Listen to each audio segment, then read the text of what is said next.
This is a story called Wollstonecraft the Bear by Karen Lewis. Not long ago and not far away, there was a beautiful big teddy bear who sat on a shelf in a drugstore waiting for someone to buy him and give him a home. His name was Wollstonecraft, and he was no ordinary bear. His fur was a lovely shade of light gray, and he had honey-colored ears, nose, and feet. His eyes were warm and kind, and he had a wonderfully wise look on his face. Wollstonecraft looked very smart in a brown plaid waistcoat with a gold satin bow tied at his neck. Attached to the tie was a tag with his name written in bold black letters. Wollstonecraft. He had arrived in the store just before Christmas when there had been a lovely big tree in the window, all decorated with fairy lights. Yards and yards of sparkling tinsel had been draped over everything, and holiday music had been playing all the time. Wollstonecraft was especially fond of jingle bells. He liked its light tinkling sounds. It always made him feel merry. At that time, there had been lots of other bears to keep him company. In fact, there had been so many teddy bears crowded onto that one narrow shelf that he had scarcely had room to move. But one by one, they had all gone, gleefully waving goodbye as they were carried off to their new homes, until finally he was the only teddy bear left in the entire store. He had hoped that Santa Claus would drop by on Christmas Eve and deliver him to a good home. But he hadn't. Santa had been too busy that year delivering even more presents than usual. Wollstonecraft felt sad and lonely, sitting there all by himself on a shelf that was high above the Christmas cards. He longed to have a child take him home and love him and play with him, but most of all to hug him, for no hug is ever too big for a teddy bear. He was trying hard not to cry because he knew that tears would make his eyes all puffy and red, and then he would have even less chance of finding a home. But why, oh why, didn't someone choose him? Why, he wondered, was he passed over so many times for other, less beautiful bears? Then one day, shortly before Easter, 3 bunny rabbits were placed on the shelf beside him. They all had very big ears and feet and long legs. All 3 were wearing woolen sweaters. Rita Rabbit wore a pink sweater, Roger Rabbit a green one, and Ronnie wore blue.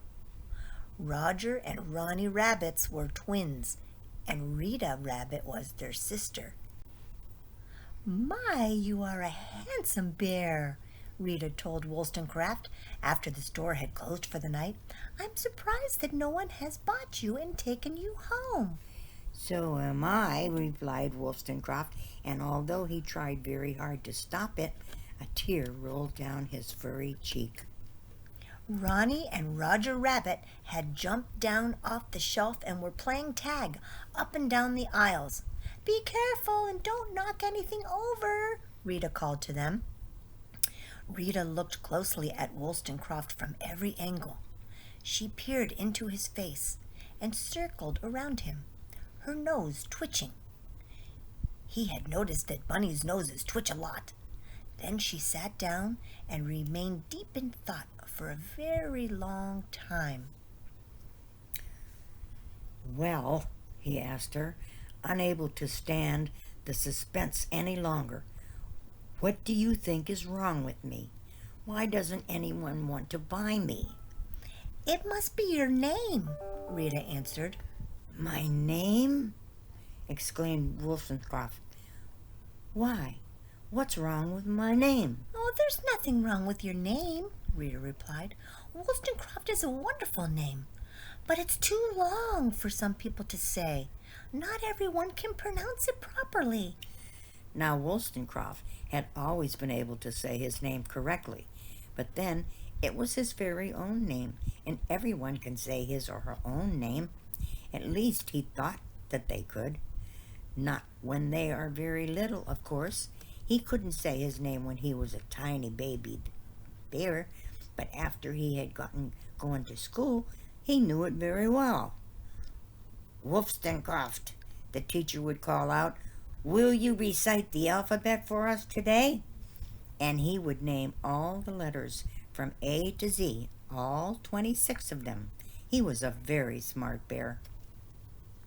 On Easter Sunday, very early, just after the store had opened, a mommy and daddy bought Roger and Ronnie Rabbit for their twin boys. They look nice, Rita said. She was happy that her brothers had found a good home, but felt sad too because she was beginning to miss them already. At the front of the store, a table had been set up with chocolate Easter eggs. As it was now Easter Sunday, they had been marked down to half price. After everyone had got home for the day, Wollstonecraft picked the nicest egg he could find and gave it to Rita to cheer her up. They shared the egg, sucking on the sweet, creamy chocolate and making sure it didn't get onto their clothes. Then they started to talk about the name Wollstonecraft again. I wouldn't want to change it, Wollstonecraft declared. I mean, it's me. I've had it all my life. But if it's stopping you from getting a home, you may have to. She hopped over to the book department and returned with a book called What to Name Baby. Then she began reading out the names she thought might suit Wollstonecraft. What about Adrian? It's a lovely name, very dignified. But Wollstonecraft shook his head. Well, what do you think of Bernard? It actually means brave as a bear. But Wollstonecraft was not impressed. So Rita left the bees and began flipping through the pages of the book, reading out a name for each letter of the alphabet, starting with C. Clive, David, Edwin, Francis, Graham, Howard, Ivan, Jeremy, Keith, Leonard, Miles, Nathan, Oliver, Percy, Quentin, Rodney, Selwyn, Timothy, Ulysses, Vincent, Winston. And here she stopped because the names beginning with X, Y, and Z, Xavier, Yves, and Zachary, were too difficult to pronounce. There was no sense in taking a name that was even harder to say than the one he already had.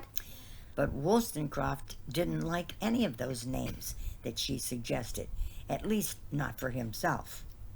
They're all fine names, he said, popping a piece of chocolate into his mouth and then dabbling his mouth with a napkin, but they're just not for me. Rita stayed lost in thought for a very long time, tapping her cheek with her finger, and it wasn't until the big clock behind the pharmacy counter struck 10 that she finally spoke. I think I have the answer, she said. You could have a name that's easy to say and keep your name at the same time. Wollstonecraft looked puzzled. That doesn't make sense, he replied. Oh, but it does. You only have to shorten the name you have. Wollstonecraft began to look interested. You mean I would still be Wollstonecraft, but have a shorter, easier to pronounce name for those who preferred it? That's right! And you have such a long name that there are several choices. And she began ticking them off on her fingers. Woolley, Wollston, Sten, or Croft. Which do you like best? Wollston thought very carefully, mulling over each name in his mind. I like Croft, he decided at last. It's very dignified. Rita looked disappointed. I like Woolley best. It's so cuddly and friendly, and you're woolly. You have a lovely thick coat. Wollstonecraft looked uncertain. You would still be Wollstonecraft, and that's a very dignified name indeed. Woolley would be a nice contrast. They talked it over for well into the night, as this was a very important decision. There are very few things as important as your name. But finally, Just before the dawn rose in the eastern sky, Rita had convinced him that Wooly was the best choice. "You're right," Woolston said as he closed his eyes and prepared to sleep. "It's nice to be dignified, but not to be stuffy." And so it was that Wollstonecraft became known as Wooly for short. "I bet someone will come along and buy you tomorrow," Rita predicted as she fetched a black felt pen from the stationery department and underneath Wollstonecraft wrote Wooly for short. But Rita was wrong. It was she, and not Wollstonecraft, who went to a new home the next day. Nobody bought Wollstonecraft that day, or the next day, or the day after. In fact, all through that entire year, which felt very long indeed to Wollstonecraft, nobody took him home to love and to hug him. And by this time, he longed to be hugged so badly that sometimes he thought he just couldn't stand it any longer. Because, of course, no hug is too big for a teddy bear. Soon it was almost Christmas time again, and the tinsel and the holly were decorating the drugstore, and the shoppers were all very merry and wearing gaily colored scarves and mittens.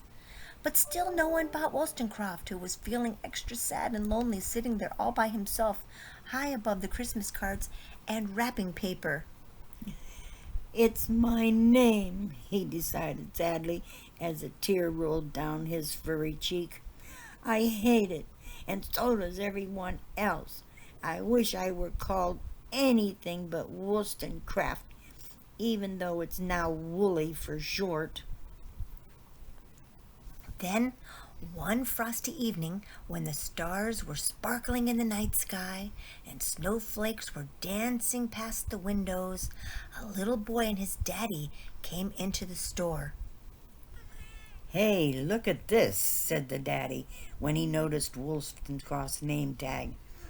"This teddy bear has the same name as you, only you're called Sten for short, and he's called Wooly." "What?" the boy called out in surprise. "I didn't think anyone else in the whole great big world was called Wollstonecraft." And just like Wollstonecraft the bear, he was beginning to hate his name. "Why don't you two get to know each other?" the daddy suggested as he lifted Wollstonecraft down from the shelf. And the little boy wrapped his arms around his namesake, which means someone who has the same name as yourself, and stroked his soft fur. And they both loved each other from that moment on. I love him, Daddy. Can I have him for Christmas?" he asked hopefully, and when his daddy said yes, danced around the store with Wollstonecraft almost colliding with the other shoppers as he did so. Wollstonecraft really wasn't such a bad name after all, they both decided as they whirled around the Christmas tree at the front of the store. In fact, it was starting to sound better all the time, now that they had found each other in this wonderful way. Wollstonecraft the bear had never remembered feeling this happy before. Indeed, he felt so chock full of joy that he thought he just might burst. He was going to a new home at last, and he knew that this little boy, who was called Sten, would be his very best friend forever. Then Sten gave him a hug so big that his tummy was squished. But of course, Wollstonecraft didn't care. Because no hug is too big for a teddy bear. Good night, Lyla. Good night, Lyla.